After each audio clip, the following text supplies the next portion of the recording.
Šajā nedēļas nogalē 15. martā klubā Fontaine Palace norisinājās Gačo koncerta spēktūras ietveros, uz kuru devāmies arī mēs, ir Liepāja LV. Esmu satikusi Gačo tīmu pirms viņa uzstāšanās Liepājā klubā Fontaine Palace. Liepājā ne pirmo reizi esat, un kas ir tieši tas, kas jūs šajā pilsētā piesaista? Karsta sagaidīšana. Laikam jau tās trakākās, karstākās emocijas, kas laikam asociējās ar Liepāju. Ir kārtīgs lādiņš vismaz man, un man ir nedaudz arī, tā ir parasti pirms Liepājas, man ir nedaudz bailes. Bet tas ir tikai pozitīvā tādā labā ziņā. Jo, kā jau pieminējām, tad šeit viss notiek traki un karsti.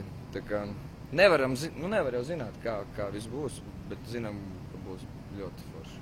Skatījos, jūsu atskats no iepriekšējiem koncertiem bija tukums ogra, pirms tam jūs snovojāt. Varbūt jūs arī Liepājā jau šovakar paspējat kaut kādas aktivitātes veikt? Jā, mēs bijām aizbraukuši uz jau esošiem un vēl tikai topošiem skateparkiem. Bišķiņi paskatījāmies, kā puiši lēkā tiem riteņiem un baigi patikās. Laikam, es braukšu ciemos uz to skateparku. Pagājušo gadu jums bija talismans līdz, tas bija no Vilks, un jautājums, vai Vilks ir aizgājis pensijā? Jāprasa zinātājiem, kur viņš palika. Paprast, kur?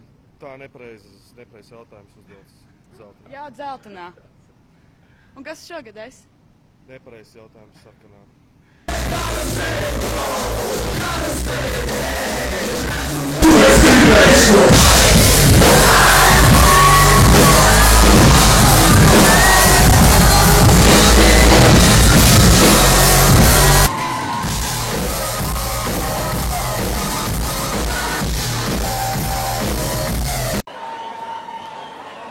Ir beidzies Gačo koncerts Liepājā. Mēs esam pārcēruši vienu no klausītājiem. Saka, kāds ir tavs emocijas? Vienkārši fantastisks. Norāvām jumtu. Čau, meitenes, portāls ir Liepāja LV. Kā jums šovakar Gačo koncerts? Super! Kādā šī vakar koncerts? Ļoti patīkams, ļoti skaists koncerts bija. Gačo tiešām bija mālēcīs. Kādā šovakar koncerts? Grandios, kā jau pagājušajā gadā, arī bija diezgan labi, griezti šūpojās.